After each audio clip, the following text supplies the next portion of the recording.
think we have greater respect for what the government is doing now. And I think we have the right man on the job. So thank you so much on behalf of all Malaysians for the job you are doing. And do stay, or if you are busy attending to Nepal, anytime, we won't say anything if you run off. So next we have Dr. Mahendran, who's coming to talk to us. He's, after all these big guns, he's very in trepidation. Poor Dr. Mahendran. Anyway, he's one of our alumni who graduated in Masters. He was, I remember him in that he never gave any trouble. He was always very quiet, very hardworking, and he never failed anything. In that way, he was memorable. I also remember playing paintball while he was with us. He's a UM graduate. He's also a master's from UM as well. And he did his advanced trauma specialty training with the Ministry of Health. He has completed that.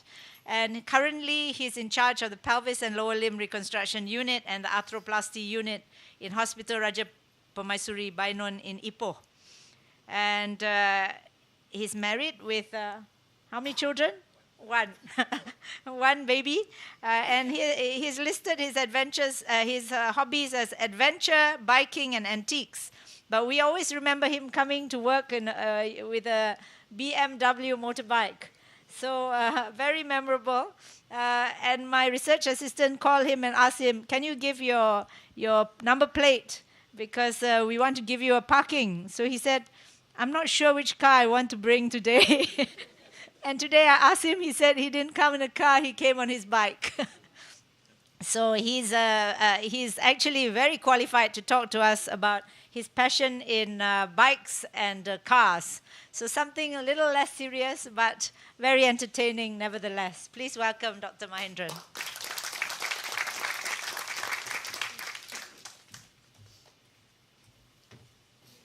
Thank you very much, Prof, for the kind introduction. And thank you very much for inviting me to give a talk on this day. It's actually very nice to be back here. A lot of familiar faces, all my teachers, lecturers, Prof, and so on. Okay, I've been given this topic by Prof. Sarah, my affair with antique cars and bikes. So when I was given this topic, I was thinking, why this topic? Because I would have preferred adventure biking. Okay, but to talk about antiques, I mean, my collection is not really that great or that big, but and I'm very sure some of you here might have a bigger, better collection than me. But anyhow, since I've been given this topic, I'll just try to teach you all about antiques and show some of my collections. Okay, it is totally non-medical related, but when you really look at it properly, there are a lot of similarities between maintaining cars and bikes with orthopedics. We use almost the same tools. Okay, in my garage, whatever tools we use in orthopedics, I have it in my garage. When we talk about bone healing, callus formation, in car language, we talk about welding. When we talk about skin graft in patient, we talk about cementing and painting in a car. So a lot of similarities between these two. It's just that when you deal with cars, you can afford to make mistake and repeat it. In real life, in orthopedics, you can't afford to make any mistakes, okay? So first of all, antique. What is the definition of antique? Okay, it refers to old collectible item. They are mainly collected because of its age, okay, rarity, or unique features. And most of these antiques, they represent a previous era of time or period in human society. And how about antique cars or antique vehicles? They refer to older automobile, which has been restored or kept in its original state and in good running order. Okay, the exact definition of antique vehicle varies in all parts of the world. Different parts of the world have got different definition for antiques. But when we talk about antiques, mainly we are referring to antique, classic, and vintage. A simple way of remembering will be classic, anything above 25 years old. Antique, anything above 50 years old. And a vintage refers to pre-World War II vehicles. Okay, please remember this. Antiques are not junks. Okay, I'm sure Prof. Vivek will argue about this. Having said so, this is exactly how my colleagues see me. They look at me as a junk collector. Okay, and since I'm a professional, I'm an orthopedic surgeon, so they give me this title, licensed junk collector. this is how everyone looks at me, even at my workplace or wherever. I'm sure some of you guys look at me this way as well. And how does Prof. Vivek sees me? This photo exactly describes how Prof. Vivek will see me.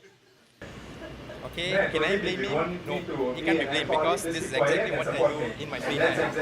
Okay, I go picking. This photo was taken after my picking episode in a small old bicycle shop where I had to spend about 5 hours crawling in the chimney to collect all the old toys, old bicycles. So when I posted in Facebook, Prof. Vivek commented, why are you, picking all the junks? So at that point in time, I told him, no, Prof, all these are very valuable bicycles. Now, 1 year down the line, all these bicycles are still with me. When I stare at them, they are just occupying space. So I guess Prof. Vivek was right. Okay, they are junks, but they are old. Okay, now just to talk about some of the real junks that I'm restoring. Okay, currently they are known as junks, but once the restoration is complete, they'll be a very expensive material. Okay, this is my 1965 Mercedes-Benz, also called Batman. This is about 50 years old. It used to be in a very running order, but the car was neglected for the last 5 years. So the car is in KL. I've got no time or money to actually take up this project for now. So it's on hold. Okay, once it is done, it will be in a fantastic condition, and it's very valuable. This is my other junk that I've already brought it back to Ipoh. Okay, just waiting to do some skin grafting and some beautification. Otherwise, the car is in good running order. Okay, this is a 1965 Volvo 122S, which is a very sought-after model. I'm sure some of my friends here, Johan, he loves this car. Okay, maybe, if he has the time and money, I'll just pass the car to him. He can take up the project. Okay, these are my current cars. I've been doing this all the while for the last 15 years. So when I bring back all this so-called junk, so my father got worried. Oh, sorry. Before that, this is my latest car. This is a real junk. I'm sure all of you will agree, but I will tell you later why, for me, this is a treasure. This is not a junk. I'm sure Jeremy will be very willing to buy over this car from me because it is very valuable. Okay, since I bring in all this kind of cars, my father was so worried. And he thought, oh, this fellow is going to mess up the compound. Okay, so he was very serious about talking me out of this hobby. Okay, he was telling, you better don't waste your money, do this, you are making a mess of the compound and this and that. So how did I convince him? Simple. I told him, do you want me to waste money on cars or do you want me to waste money on drinking? He just kept quiet. Then I told him, if you don't want me to be an alcoholic, just keep quiet and support me. And that's exactly what he did. He extended the house and built a nice garage for me to do all my work. So in this particular garage, I can store 4 cars. All my tools are there, my orthopedic tools. Okay, and I park my cars and bikes there. Some of my cars are there, some are in other places. Okay, currently these are the permanent residents in the garage. Okay, this photo was taken in my parents' house compound as well. Okay, now to show you some of my better collection, the restored cars which are not junk anymore. This is my other car. This car is about 51 years old. This is a Mercedes-Benz, also nicknamed as Batman. Okay, maybe in 70s you could see all these cars, plenty of cars on the road. But trust me, nowadays it's so difficult to find this car. Market value for this car currently can be anything above 50,000.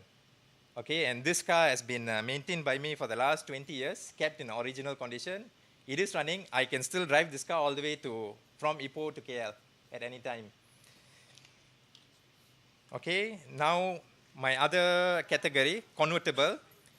This is the Morris Minor. I mean, I'm sure all you guys here, you all are familiar with Morris Minor, but this is a Series 1 original Morris Minor convertible. Okay, this is from 1951. This is a super rare car. And this car has been previously restored by the previous owner. I just bought over this car like 2 years ago. And it was in a good running order. It's just that I was not very happy with the engine, so decided to just open up the engine, strip the engine, and do the complete overhaul. You can see all the engines are in parts now. I managed to source all the pistons and so on. Now the car is undergoing restoration. This is like, being in a cardiology. Open up the heart and just change the valve and this and that. So the car is now in a cardiology unit. I mean, the heart is in cardiology. The body is in orthopedics. I'm doing up the body as well. Okay. This is my other car. This is a 1948 MG Y Tourer. Okay, this car actually belongs to my father-in-law, but now I'm maintaining the car. This car is about 60 years old, and this might be the only 1 or 2 cars in Malaysia. All over the world, I think there's less than 100 running. Okay, this is a very rare car. And the photo down there, you can see me driving the car in that antique entire during one of our antique car meet in Setia One. Okay, now to my wagon collection. Okay, my wagon, this comes under the category of classic. This is about 30 years old. Okay, this is a Mercedes W123 model, which is a 2.8 cc 6-cylinder engine. Okay, after buying this car, my good friend Jeremy was very amazed with this car. He wanted to buy over this car from me. I told him, no, it's not for sale. So he was so desperate, he went and bought another car. Okay, similar car, similar color, but slightly different model. Okay, this is a showroom condition car, and I only use it to bring it for shows. I don't even use the car for daily use. How I convinced my wife to buy this car is I told her, hey, okay, I'm buying a car. This is going to be a very family car because it's very spacious. You can put a lot of luggage and so on. So she was very happy and she agreed. After buying the car and after looking at the condition, I said, nope, this is a showroom condition car. I'm not going to allow you to keep any of your baby stuff or any of your stuff in the thing. You might end up causing scratch. So refused to use the car. Now the car is just lying in my garage. I only take it out once a month or something, just for shows. Okay, and she was very angry with me. So in order to keep her happy, I bought another wagon. Okay, this is a similar era. Okay, this is a Volvo. This is way much cheaper than the Mercedes. A good running condition. So I told her, okay, since you wanted a wagon, I give you this. Looking at the condition of the car, this was not in a showroom condition. She was very unhappy. She said, forget it. I don't need the car. Buy me a new MPV. So this is the current car I'm using as a daily workhorse now. I used this car to go around to pick for stuff, buy stuff and load it in the back boot space. Okay, this is 1964 Morris Cooper Series 1. I see that Prof. Vivek is admiring this car. Remember, Prof. Vivek, in 2007, you had a similar car. You used to squeeze 5 big adults. You used to take us for breakfast. So Prof. Vivek had a similar car those days. So this is a similar car. This is a Series 1. I call it a toy car. Driving this car, it feels like driving a big go-kart. Okay, the same feeling. And this car is capable of, I've done 160 on the highway with this car. Okay, this car has been done up to a racing spec. So this is a very powerful performance car, which is a toy car. Okay, that's all the car collection I have. Now a little bit about my motorbike collection. You see the photo here? I've purposely arranged it from the biggest to smallest. The last bike over there, that's my usual BMW. I used to be a hardcore bike rider, but now that I'm married, 2 years down the line, this is how I have downgraded my... Okay, I've really downgraded. I stopped using the bike, and then my wife had been nagging me. I had to slowly shift to the scrambler, from scrambler to the smaller bike, and finally I'm using the yellow bike. Okay? This is my 1963 Honda 90cc, the first photo there. Okay, it is not very common nowadays, and maybe in another 5 or 10 years' time, it will be very valuable. The one on the right is a Honda Cup, the famous Honda Cup. Okay, the bike which you can never kill. It will continue running despite what you do to the bike. Okay, that is the same bike down here after doing some minor restoration. And look at this photo. It looks like a giant riding on a circus bike. Okay, my size is too big for all these bikes. So I tried telling my wife, I better go back to my BMW. She was like, no, forget it. Downgrade further. Okay, this is my other bike. It's a modern classic, Yamaha DT125 Enduro. It is a very famous model those days, not many around nowadays, but it is one of the best Enduro bikes. Can be used for off-road skill training. This is my another antique. This is actually a moped. What do you mean by moped? Moped is a motorized pedal bicycle. Okay, it has got a pedal just like a bicycle, and you fit the engine, which will assist you in going around. This is a 2-stroke 50cc bike. It was in the garage for the last 20 years. My father-in-law kept it. And since now I'm back in Ipoh, settled down, I took the bike out, did the engine overhauling, and now the bike is actually in a running condition. Okay, this is after fitting the engine. You can see the engine is running, and this is me giving a demo I mean, that's me. That's not an old man. That's me.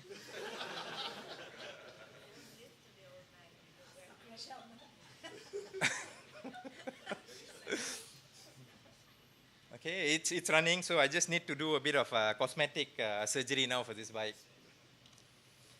Okay, this is the latest bike that I bought. This is a very rare bike. It is called Motocompo. It's a foldable bike. This bike was made in 1981. It came with Honda City. Those days, in Japan, when you buy Honda City, you open the trunk, this bike will be there, parked inside. Purpose is, you park the car somewhere, especially like, for you guys working in UH, park the car near the lake, take out this bike, start riding to the faculty. You can even park it in your office room. It is so small. It is only about 40 kilo. You can lift it up. Just to show the size comparison, this is me.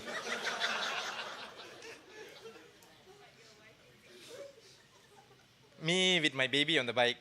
So,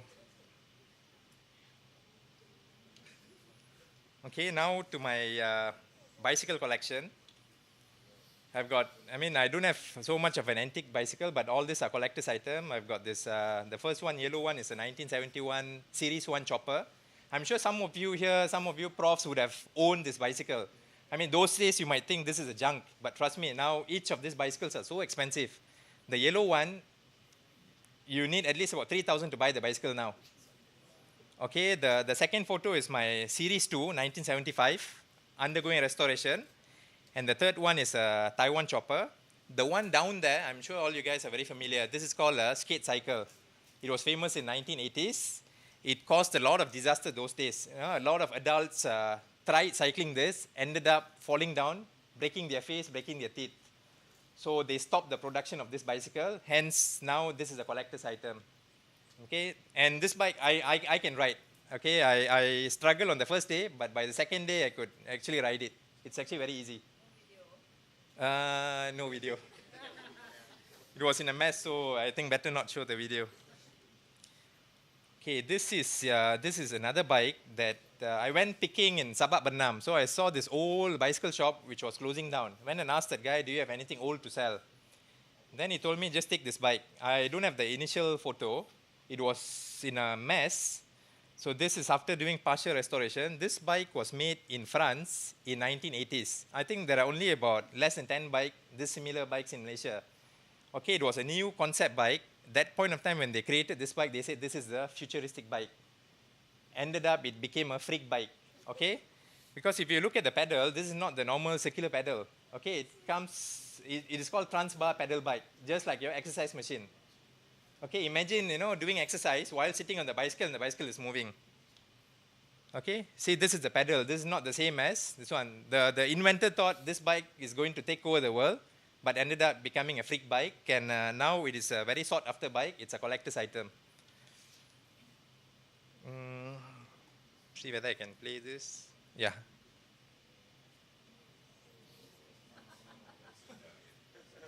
Okay, it's a very unique bike. You don't see this kind of bicycle, so it is a collector's piece. Still in progress, restoration in progress. I still need to spend some time doing up. Okay, I mean, having all this collection, a lot of, small number of cars and bikes, this is always what I dream my house to be. Put all the bikes on a rack and keep it inside the house. My dream home. Guess what? My dream home is my wife's nightmare. So when I told her about my plan, one fine night when I told her about my plan of doing up like this is how she stared at me. And the next one, this was the story. So after all this happened, I thought, okay, forget it. So better just keep my toy cars and bicycle on the rack instead of having a real this one. So I had to settle down having my toys. These are my toy collection, all tin toys. Some of the toys are about 60, 70 years old. Okay, my tin toys, tin cars and so on. These are all very old toys. I'm sure Prof. Vivek would have played with some of these toys. Okay, these toys are from 50s, 60s and 70s. Old toys, you can't buy it now. Okay, this is the earlier car that I showed. It looks like a junk piece, but to me, to Jeremy, this is a treasure pot, okay? What I did, I took out the engine. This engine can be used for my current Morris Minor because this engine is so expensive, so rare in the world. If I want to buy it, I only have to order it from UK. It will cost me about 5,000 ringgit. This car, I bought it for 2,000. I'm going to use the engine. And I've cut the roof to make it a convertible. Okay, I'm just modifying, playing with the car. This is what I do during my free time. My initial plan was to make it like this. Make my living room, put the car grill, you know, put the engine down, make a table.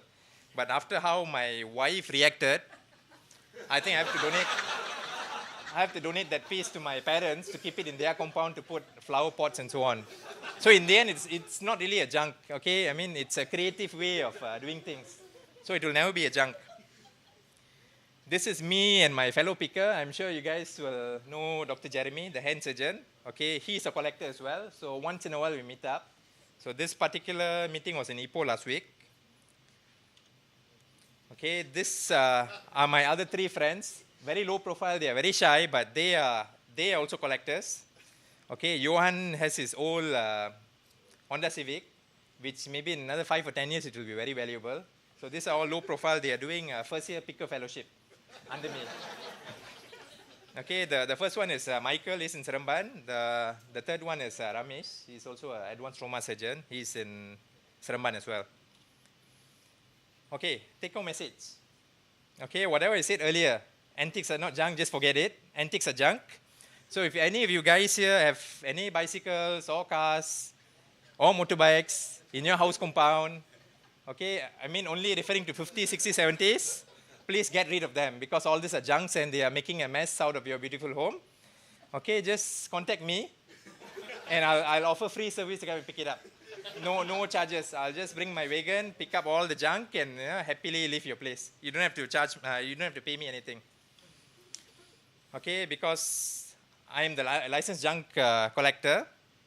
The gold badge is mine, the silver one belongs to Jeremy. Okay, so just give us a call and we will come to your place soon. That's me and Jeremy. Thank you.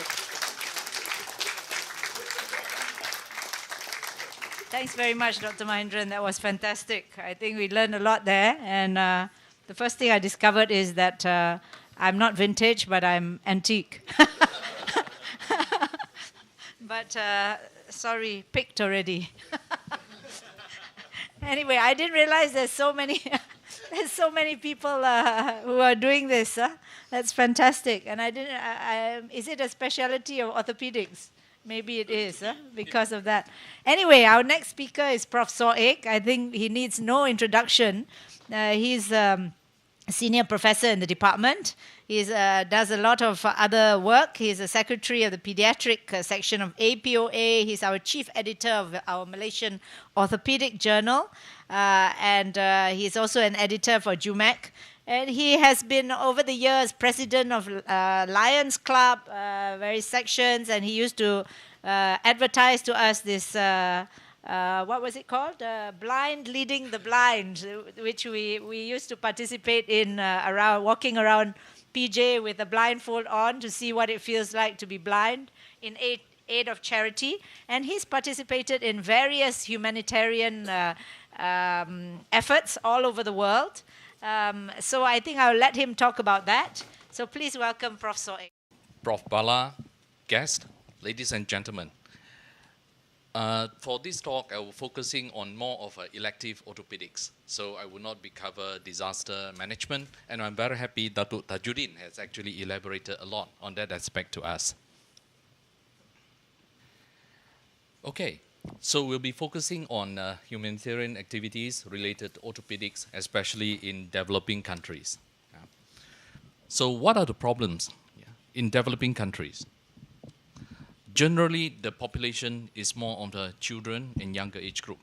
So improper treatment or lack of treatment may end up with morbidities that will not only cause loss of income, the rehabilitation cost may be also be tremendous throughout their whole lifespan. And then the mechanism of injury.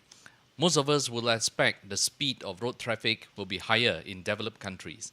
However, in developing countries, there are special conditions like this. So where if any accident happen, the morbidity or mortality will be worse. This is an example when I was in Siem Reap. This boy had an accident, I think, the night before. It's after a festive, he was in a lorry, overturned. Down, the place from the hospital where I was visiting was less than 200 kilometers. It took overnight until 2 or 3 p.m. before he reached the hospital. And the time we bring to the operating theater is 14 hours after that. Yeah.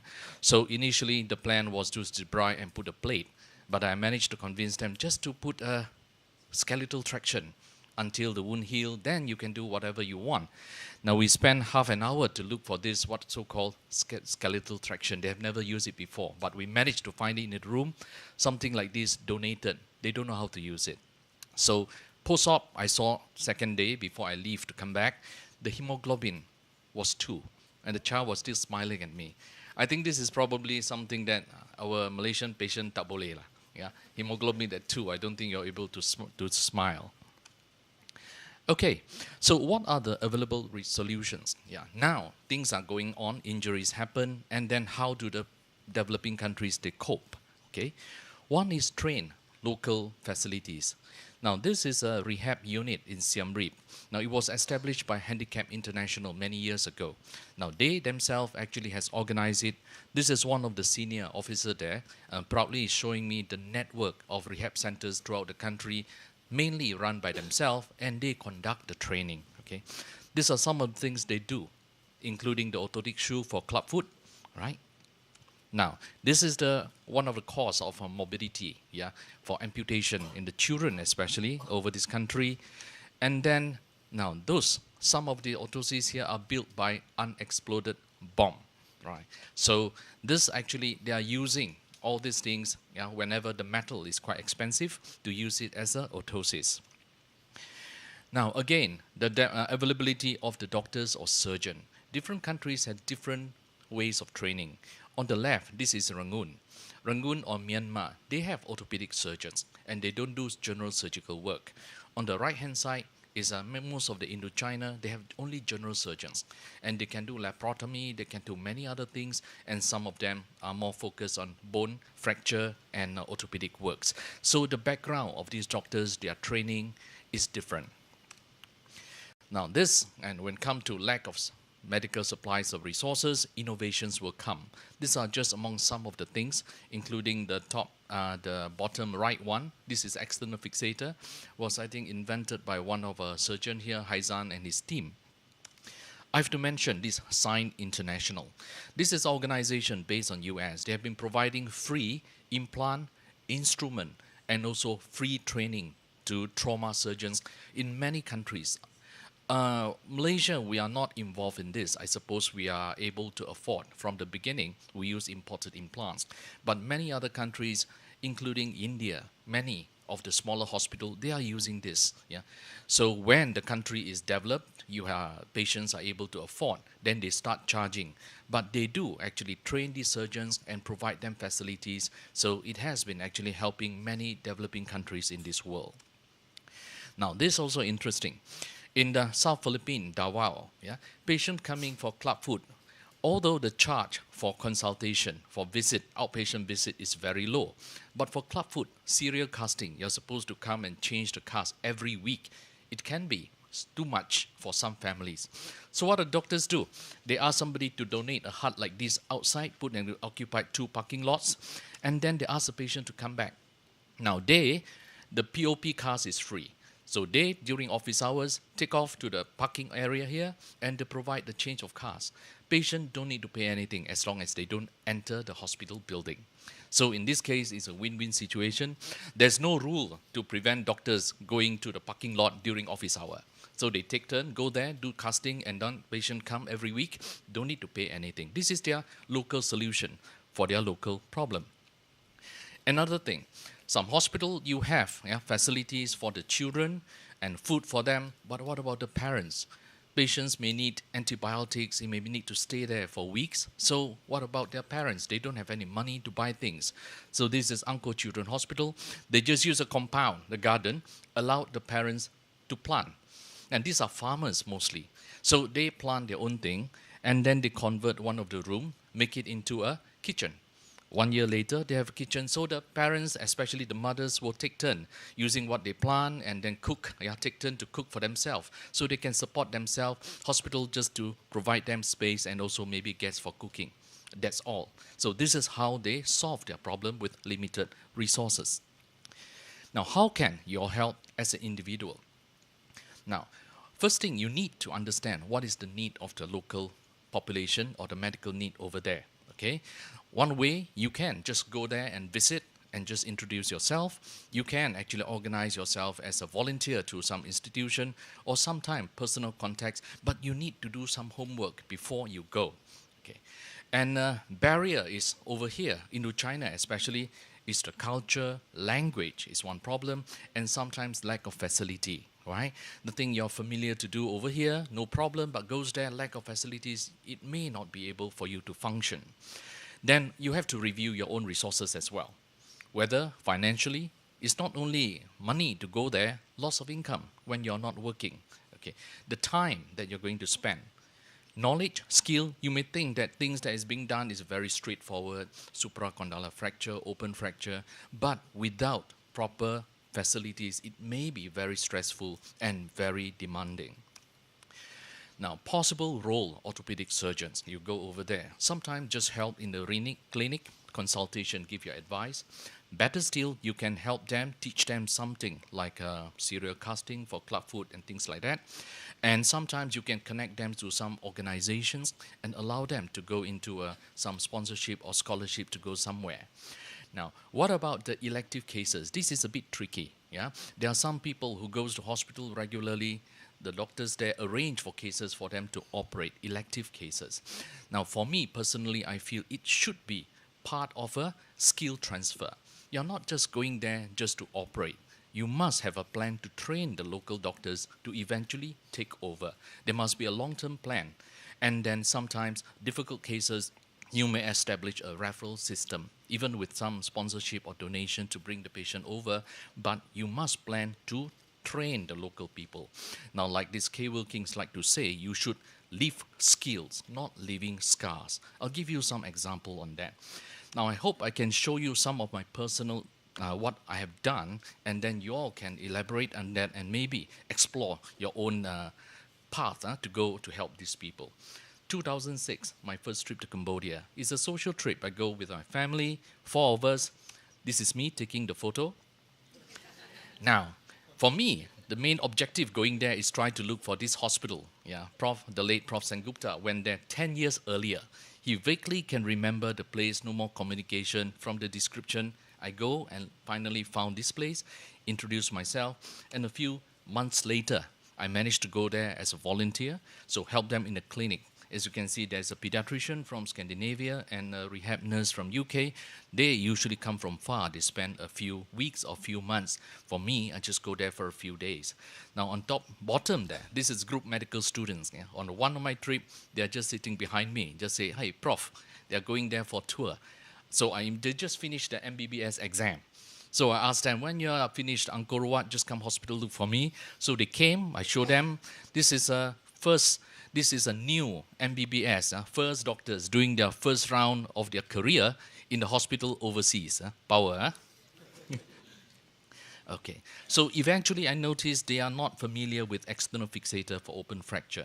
So I think the following year, I bring a few of our local people there to organize a basic external fixator course. Yeah, Dr. Haizan donated some of his innovative implant, external fixator over there.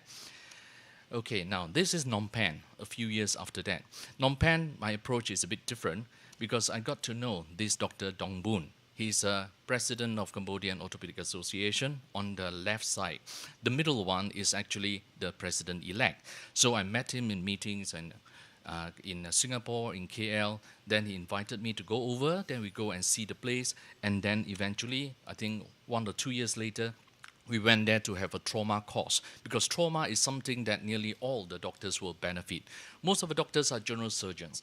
Yeah, they do everything, but general surgeons, some of them, they treat many fractures. So we encourage them to come. Now this is Vientiane. This is Laos. Now Vientiane, the approach is a bit different. Now I met, this is a resident, the one on the black t-shirt. He was a resident orthopedic, so-called. He's doing residency in Chiang Mai. I met him one of the meeting in Bangkok. So one day I just communicate with him. I said, I want to go and visit and see what is the medical activities over there. So he arranged to meet me. He go back at the same time and show me his hospital. Yeah, Matabab Hospital in translation is a friendship hospital. Top there is a view from Vientiane. You go across Mekong River is already Thailand. So their language is quite close to Thailand. They can understand each other. I suppose maybe just like us and Indonesia, right? So he bring me to see his boss. It's not orthopedic, it's a trauma boss. And then now this is the example of donation which does not feel